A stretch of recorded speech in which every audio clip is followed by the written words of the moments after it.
Good morning, good afternoon, good evening to wherever it is that you are listening from in this moment. I want to welcome you to this conversation that I'm having with Martha Henry-MacDonald. My name is Kim Barthel, and I am an occupational therapist by training. It's kind of a limited way. When we define ourselves by our profession, it's such a limited thing to say, I am this. And when I say I am an occupational therapist, what sits behind that for me is a sense of holism as to how I perceive humans. I own a company called Relationship Matters, and it has been many years that I have had the pleasure, the honor, and the luxury, the gift of knowing Martha Henry-MacDonald, who comes to us today from Boston, Massachusetts. Now, when I listen to an interview or to a podcast, I'm always enamored with how the interviewer introduces the person with whom they're having a conversation. And as I reflected on that this morning, I didn't have enough grace, words, magnificence to capture the essence of Martha in my introduction. So I said to her, I'm going to do something to you that I don't like that people do to me. I'm going to ask her to tell us about her. Who is she? And how did this topic, energy healing, esoteric healing, become a part of her? So, Martha, here I am. I'm asking you, who are you? In addition to being a physical therapist, who are you? And how does this topic come from your heart, your soul, and your being? Thank you, Kim. It's wonderful to be with you. And, it's so interesting that we both started in very traditional models of healing and how we found our way into other avenues. So as you said, physical therapist for 40 plus years, which is kind of insane to say anyway. Um, and I found that, healing really depended upon our perspective. And so, I jumped in working in a big hospital exposed to all sorts of different disease processes and injuries and so forth, and found that people were really defined as their injury, not as a person. Often, you didn't even get their name. It's the fractured hip or the stroke down the hall. And I always strove to learn more, to find out more. There's got to be more to this. And so I've been really graced to study with amazing osteopaths over the years. And I'm not sure about in Canada, but I know in some places in Europe, osteopaths are pretty similar to physical therapists. But in the US, they're actually medical doctors. And so training with them has really helped me look at the person as a whole, not just an injured part or a disease process. And so much gratitude for years of training. And some of them actually would edge beyond the physical body and the systems of, the nerves, the cranial, the visceral, and so forth, to, oh my gosh, maybe emotions and the mind play a role in what's going on with this person. And so I was taking classes with osteopaths at Michigan State. They allow PTs to take classes there. And so every year I'd get a brochure on what classes were coming up. And there was one on the human bioenergy field. And I had no idea what it was, but I knew I needed to go. And it took a few years before I could go. And I, flew to Michigan. We're out in the middle of nowhere at a Comfort Inn. And, the class starts and, people are, oh, I feel this. We're not touching the body. I see this. They're starting to have all these experiences, and I am so left-brained, and I was so research-oriented. I thought, these people are crazy. I don't see anything. I don't feel anything. I want to go home. Unfortunately, I was not in Boston, and I couldn't, you can't get there from here. So instead of going to my two options, which was a Burger King or a Denny's, I went back to class. And it really took 4 days before, I was working with someone, and we were working with the sacral centers about our reproductive systems. And I'm like, maybe I'm feeling a little more energy in this ovary over here. And my partner was like, really? I'm ovulating on that side. And I'm like, really?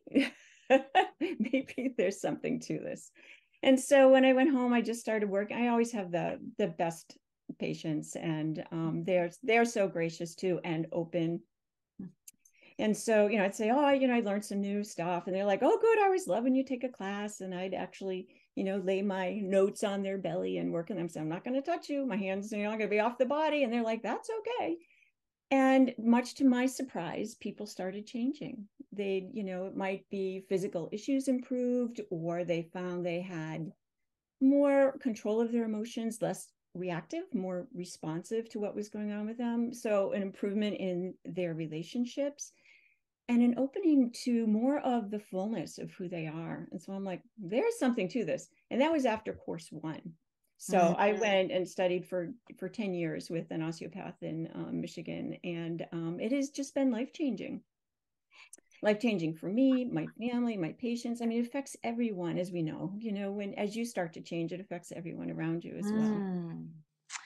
As I'm listening to you, what I feel in the way you've just described your experience is grounded. Yes. And I think so often when we start to talk about the unseen, it leaves us in this space, liminal space of the unknown. And that's where so much fear arises, when it's not tangible through our sensory systems, especially our eyes or our ears. And that people may feel that this part of our being is not real. And the healthy arising of skepticism, objectivity, groundedness, curiosity are helpful ways to step into the unknown of anything. Absolutely. As both the practitioner and as the person with whom you're working. Absolutely. Because, they can sense change coming or a shift coming. And that can be a little scary. The personality does not like change. It's like, No. okay, something's happening here, but maybe I want to slow down. And I think that what is beautiful about holism in healing is that even the word traditional versus non-traditional makes me do this weird thing with my face, because it makes it seem split, right? But as we have yours and my shared knowledge of physiology, of anatomy, of neurobiology, that those concrete, although they are less and less concrete across time, those concrete knowings give us a bucket from where to begin. And it's not to be dismissed, but to be integrated with. The energy field is tied in to these pieces of our touch, see, feel, anatomy, physiology that we know about. And the parts that we cannot yet measure are still very connected to those pieces that we do know. And that kind of bridge often supports clinicians in feeling like they don't have to make a choice, right? That either I do this or I do that, but that I can have this blend of safety in my thinking process. Yes. And as we know through science and our experiences, everything is connected. Everything is interrelated.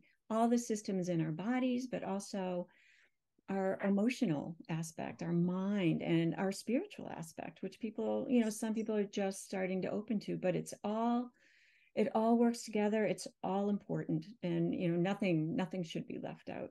Mm. And that's the integrated process, as we evolve. I love how you just gave us that picture. And what I was hoping that you might do is define healing. So again, healing depends upon your perspective. So whether it's, when I first started working as a PT, it was just about the physical body.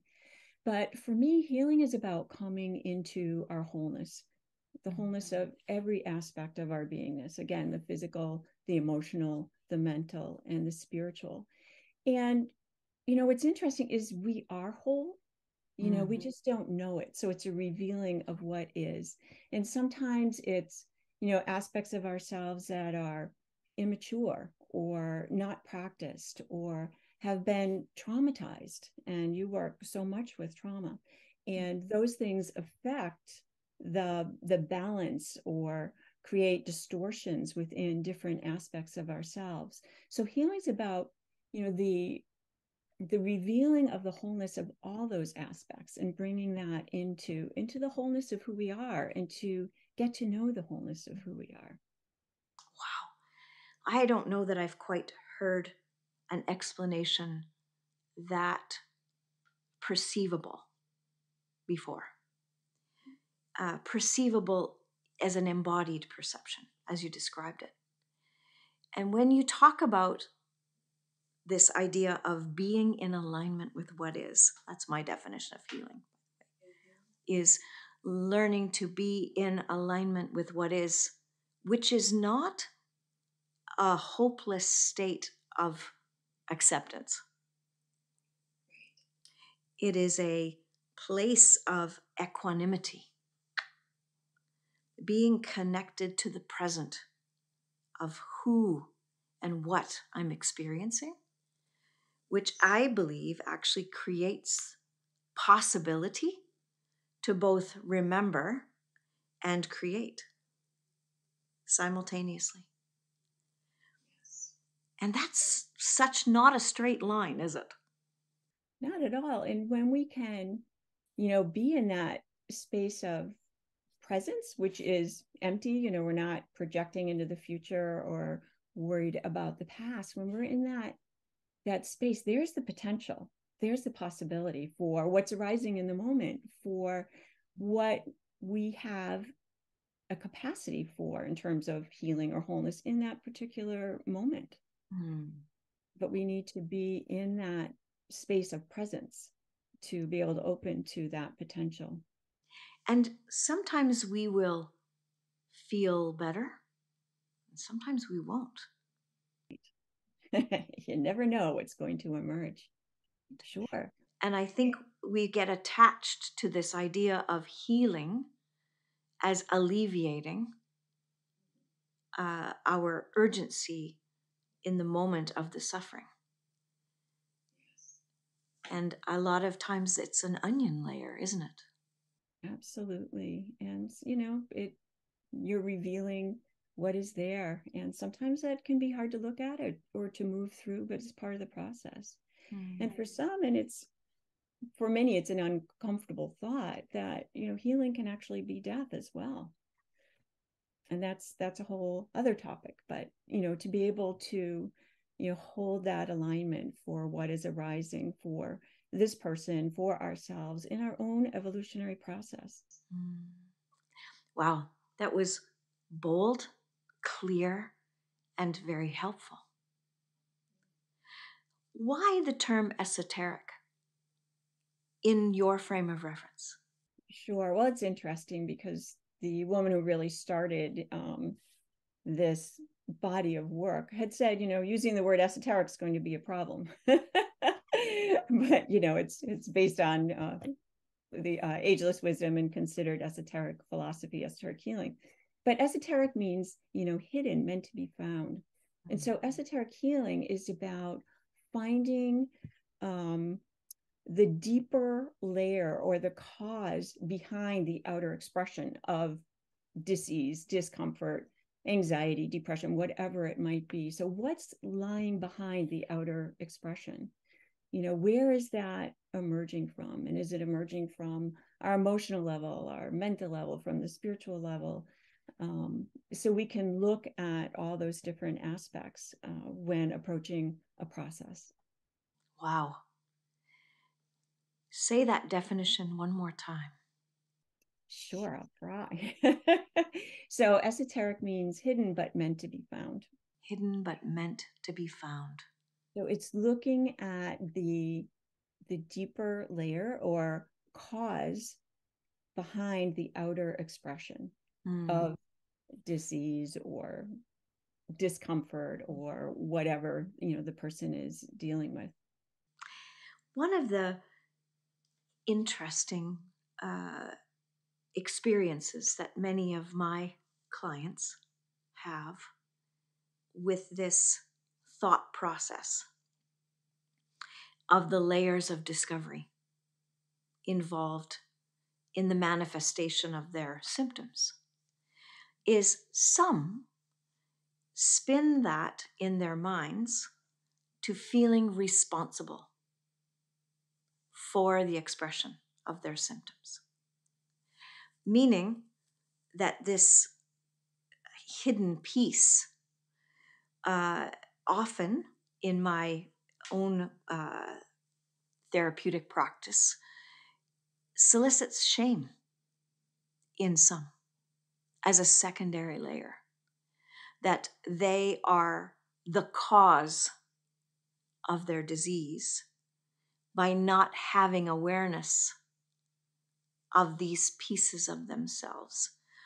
And this is an important part of the healing alliance that we have as practitioners, isn't it?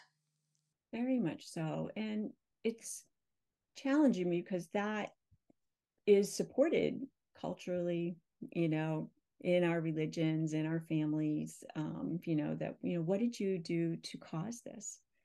And, it's not about that at all. And it's about, self-discovery. And that one of the nice things that often happens with esoteric healing is that it doesn't have to come to the conscious surface. So it's not something that you go over again and again, which for many people is re-traumatizing. And, for me, that's one of the, and I think for you too, it's one of the last things you want to do is re-traumatize someone who's already been traumatized. But this is all, part of the human experience. I mean, you can go to the Four Noble Truths with the Buddha, there is suffering. And there is suffering. We see it everywhere that we look. And there is no shame. There is no shame in it. It's part of our evolution.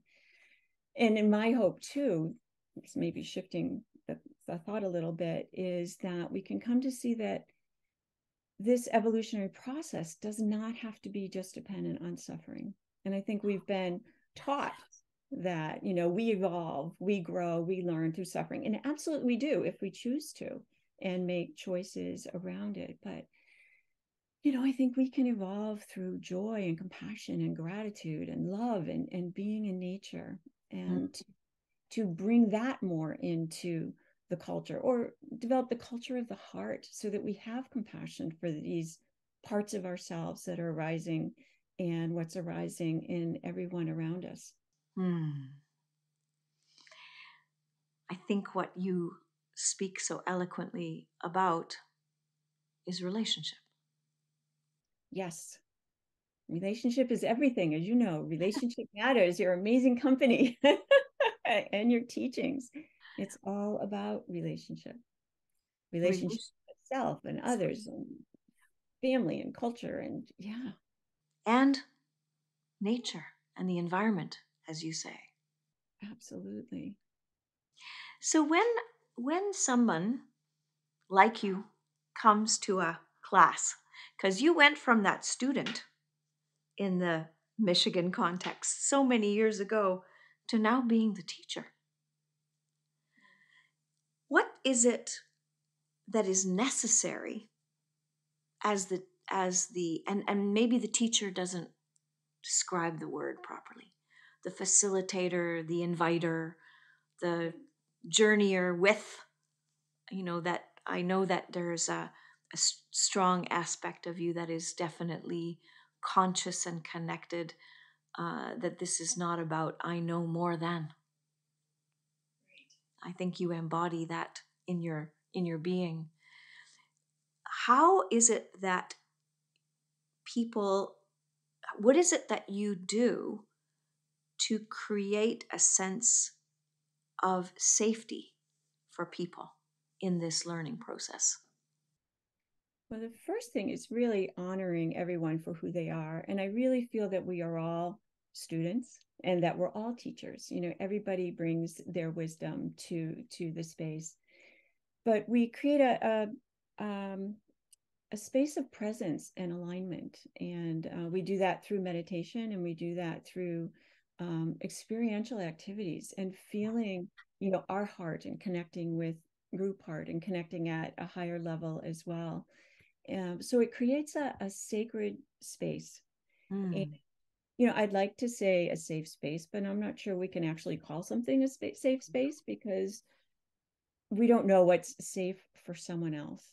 But we, hold that alignment, we hold that presence, we hold that ground, we hold that heart, our hearts open, and group heart for what is to arise. And it's different for everyone.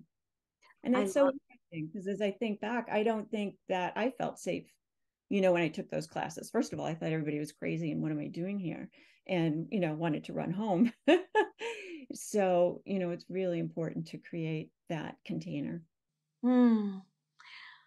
I love that shift out of safe space. I mean, those are terms we use so often in our trauma language, to sacred space. Yes.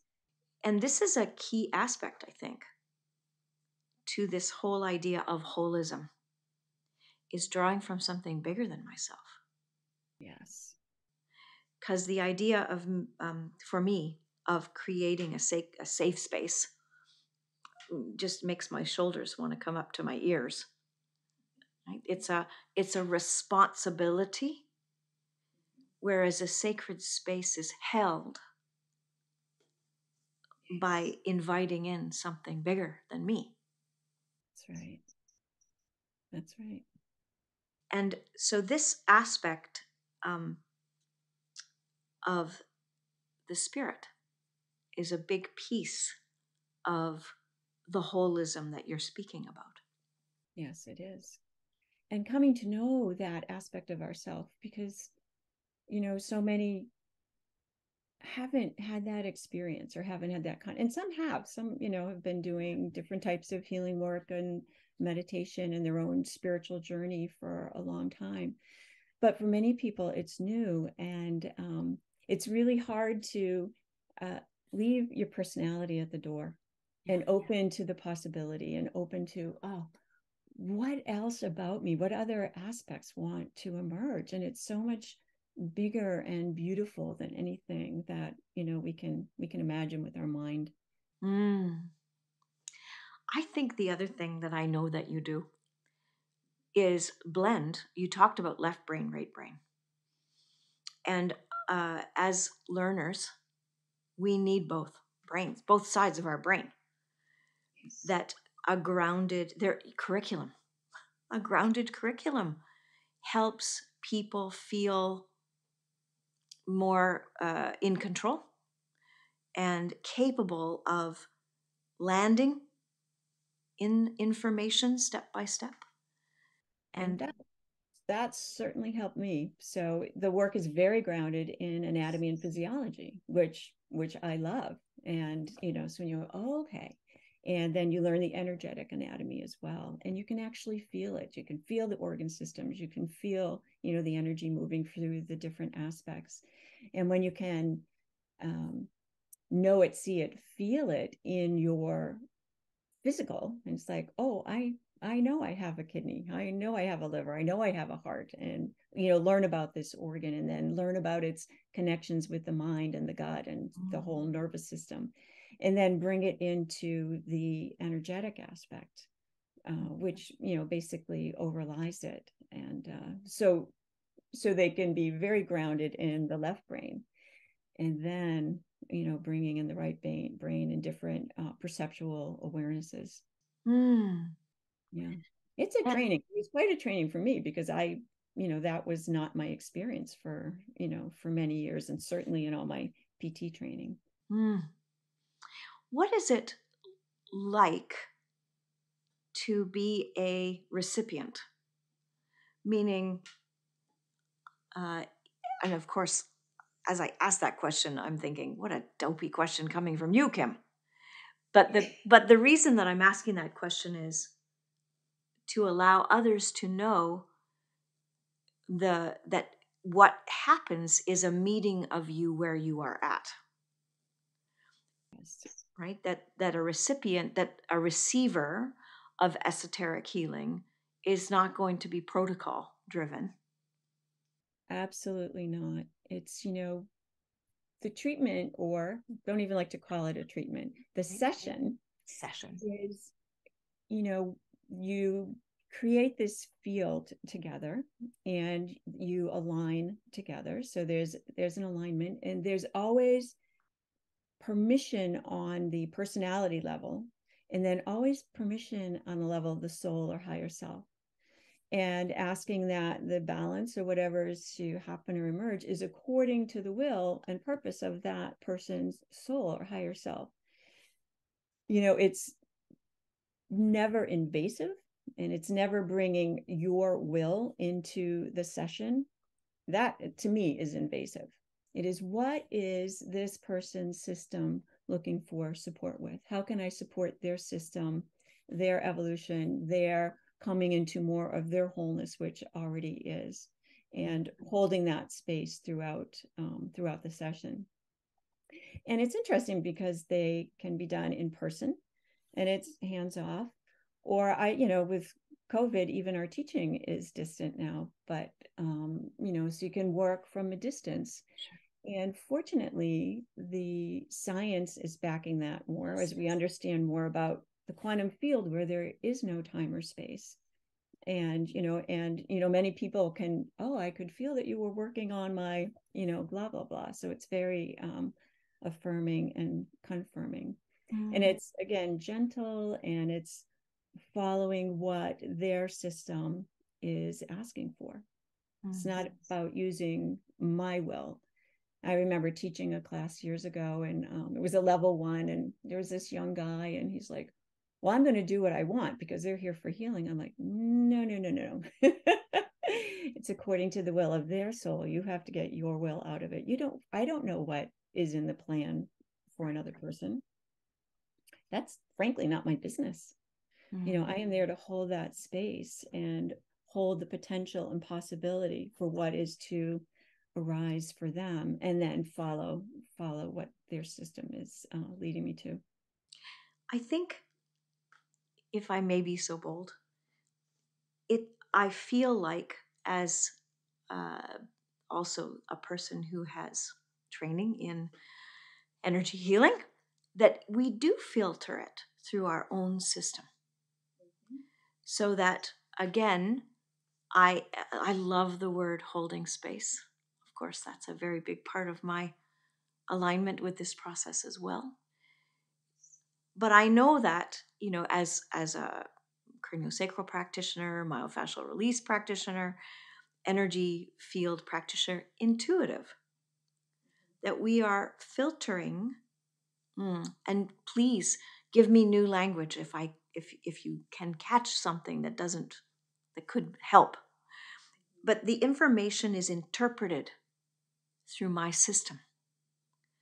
That as I am perceiving, either through my hands, a sense of perturbation in the vibration, or a sense of magnetism in my hands, or a feeling of movement, or a thought, or a knowing, comes in, that those are meeting points.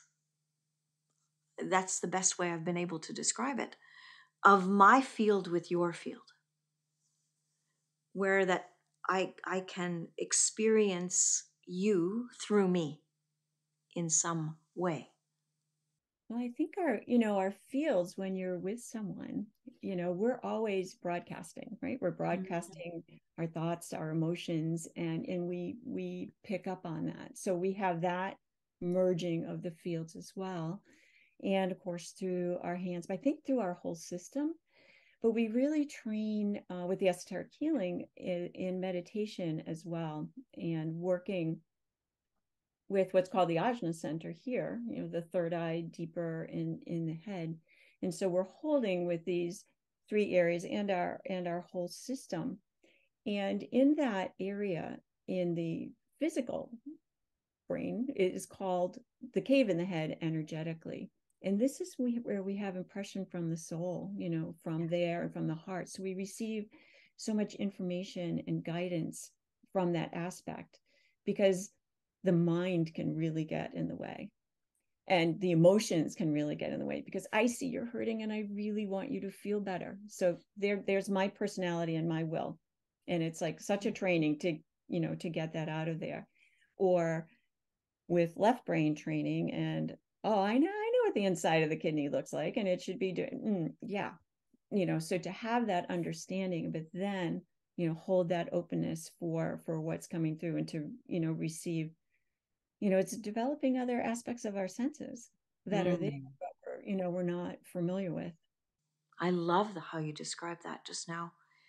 And the alignment and that capacity to hold space is learning to discern, I think, as a clinician, practitioner, a journeyer with you, what's me and what's not me. Yes. And that is an ever evolving skill to be curious and reflective and recognize that with compassion that we can't help but bring us to the picture, right? And that's where our alignment is so important, because we bring all of us into the picture. So if I'm having a bad day or a big stressor going on, I'm not going to treat someone energetically, because I know that that can potentially affect their field. So if I'm not able to hold that presence and that openness, Hmm.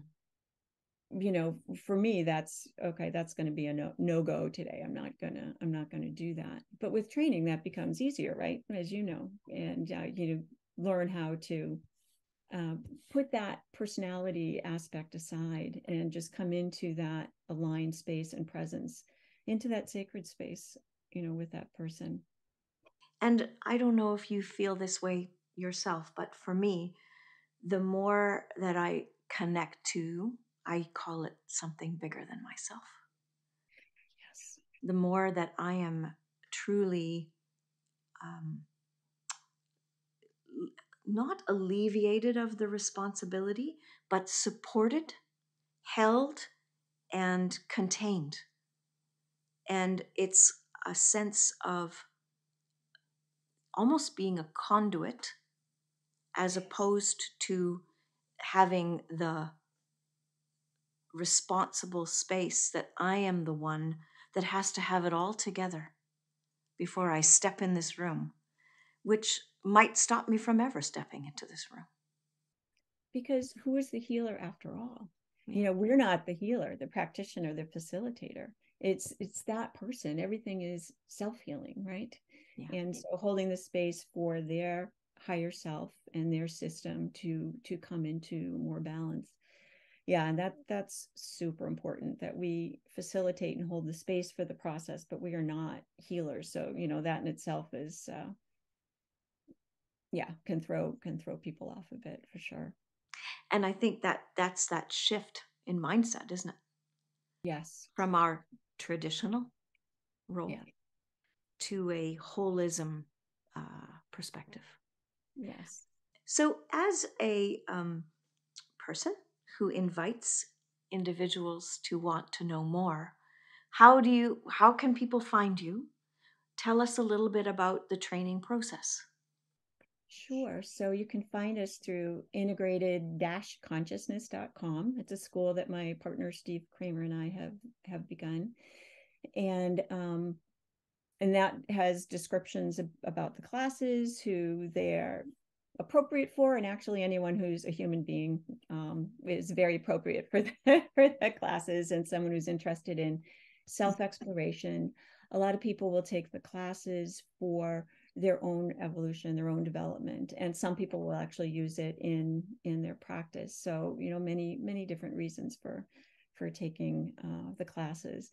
And we have 4 levels of classes, and we work through developing aspects of the self first, looking at, the personality.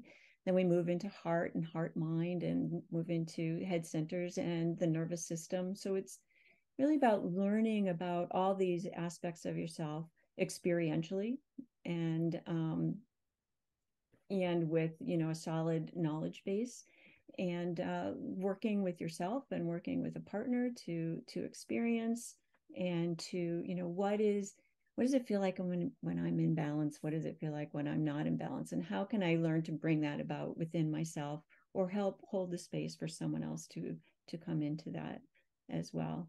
So it's a science, it's a philosophy, it's just, for me, it's just been a whole life changing adventure, and still evolving. Mm. Is there anything else that you would like to leave us with to contemplate? I would like to say that, life really is a paradox.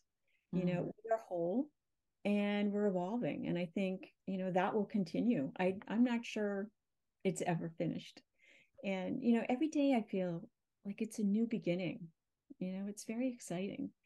And it's about possibility, and about, being on that edge of the unknown to what is emerging for each of us, and for humanity as a whole. So just to be open and curious and full of wonder about life, and what is evolving for, or unfolding for each of us, and for humanity as a whole, and to hold that possibility, hold that potential for all of us, and for the world as well. And I love how you said how a tiny shift in here can create a magnificent shift out here. That's the way it's going to happen. I think it's the only way it can happen. Mm. Yeah, as we grow ourselves and evolve, it's going to, through the interconnectedness of everything, it's going to help with humanity and the planet as well. Martha, thank you so much for this wonderful conversation as we begin 2023. And it sets me into this embodied space of peace to sit in your presence. And hopefully, you, as the listener out there today, can feel it in yourself too. So, thank you. Thank you, Kim. Such a pleasure.